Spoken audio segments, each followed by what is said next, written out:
نحمدہ و نصلی علی رسول الکریم۔ حضرات، اس سلسلے میں دو باتیں عرض کرنا چاہتا ہوں۔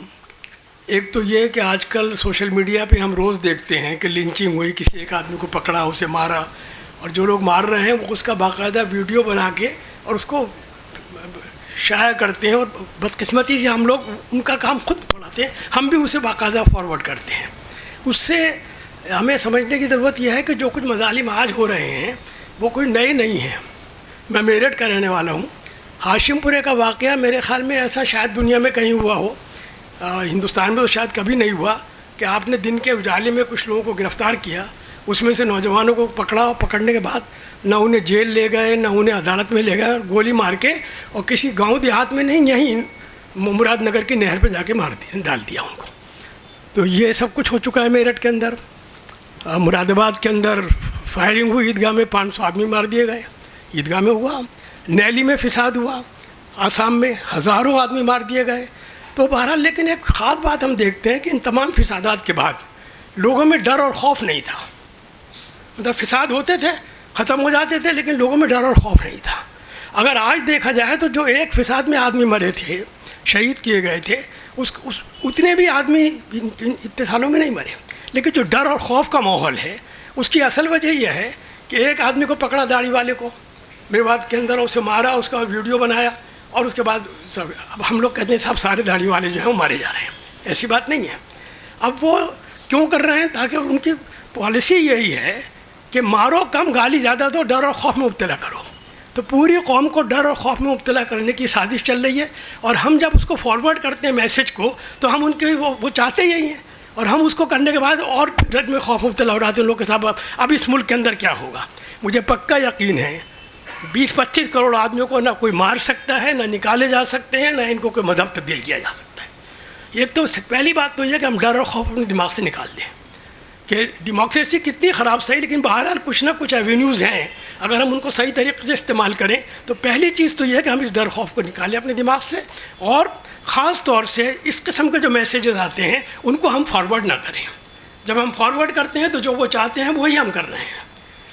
دوسری بات ایک اور کہنا چاہتا ہوں، یہاں پر پرشانت جی بھی موجود ہیں اور سب لوگ موجود ہیں، آپ سب لوگ بھی پڑھے لکھے لوگ ہیں۔ ایک بات میں کہنا چاہتا ہوں، اور وہ یہ کہ روزانہ مسلمان کو قتل کرتا ہے، کوئی جھگڑا نہیں ہوتا، کوئی فساد نہیں ہوتا۔ روزانہ مسلمان کسی مسلمان لڑکیوں کو ریپ کرتا ہے، کوئی جھگڑا فساد نہیں ہوتا۔ کوئی مسلمان لڑکا مسلمان لڑکیوں کو لے کے بھاگتا ہے، کوئی فساد نہیں ہوتا۔ اس ملک کے اندر جہاں اتنی بڑی تعداد کے اندر ہندو مسلمان ساتھ رہ رہے ہیں، دنیا کی کوئی حکومت اور کوئی لیڈر یہ نہیں کہہ سکتا کہ کوئی ہندو لڑکا کسی مسلمان لڑکی کو ریپ نہیں کرے گا، یا کوئی بڑے سے بڑی طاقت یہ نہیں کہہ سکتی کہ کوئی مسلمان لڑکا کسی ہندو لڑکیوں کو لے کے نہیں بھاگے گا۔ یہ ہوگا، یہ کرائمس ہیں اس ملک کے اندر ہوں گے۔ ہم کو اسی طرح دیکھنا چاہیے کہ جس طریقے سے کرائم ہوتا ہے، لیکن اس کو پولیٹیکلی ہم لوگ آؤٹ آف کیا کہتے ہیں ریئلٹی اتنا بلو اپ کر دیتے ہیں کہ اس سے بہت بڑا نقصان ہوتا ہے۔ اگر یہ ذہن ہو جائے اور یہ جذباتیت ہماری ختم ہو جائے، ایک لڑکی کو اگر ریپ ہوتا ہے دنیا میں جانے کتنی ہوتی ہیں، پولیٹیکلی ایک کوئی ایشو بنا لیا جاتا ہے باقاعدہ۔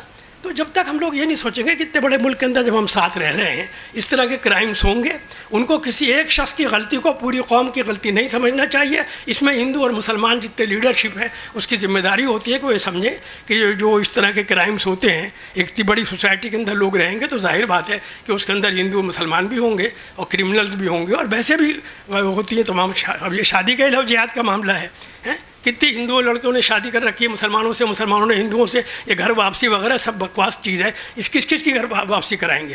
ہمارے منسٹروں کی گھر واپسی کرائیں گے جو موجود ہیں یہاں پر۔